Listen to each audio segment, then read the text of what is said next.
அது நான் என்ன சொல்கிறேன், விஜய்க்கு ஏதாவது ஒரு கட்சி கூட கூட்டணி வை. பிஜேபின்னு சொல்லலை, நான் எந்த கட்சி வேணாலும் கூட்டணி வை, ஒரு அணி அமை. இப்போ செங்கோட்டையன் மாதிரி சீனியர்களை கூட வச்சுக்க, அதுக்கான ஆலோசனையை கேளு.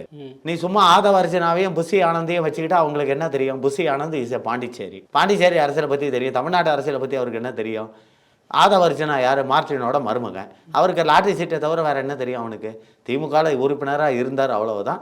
விடுதலை சிறுத்தைகளில் இருந்தார். ஆனால் இஎஸ் ஆல்சோ திமுகவோட அவர் ஒரு கைக்கூலி. இது விஜய்க்கு தெரியாது.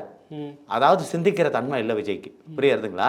ஏன்னா விஜய் கிட்ட உதயநிதியோட ஒப்பிடும்போது விஜய்க்கு சிந்திக்கிற திறமை கம்மிங்கிறீங்களா? அது இல்ல, உதயநிதி சுத்தமா கிடையாது. ஐயோ, அதை அந்த லிஸ்ட்லயே சேர்க்காதீங்க. இல்ல, அடுத்த திமுக முதலமைச்சர் உதயநிதிக்கு விஜய் எவ்வளவோ தேவலை, புரியுறதுங்களா? எழுதி கொடுத்தா கூட அதை கரெக்டா அவர் படிக்கிறாரு.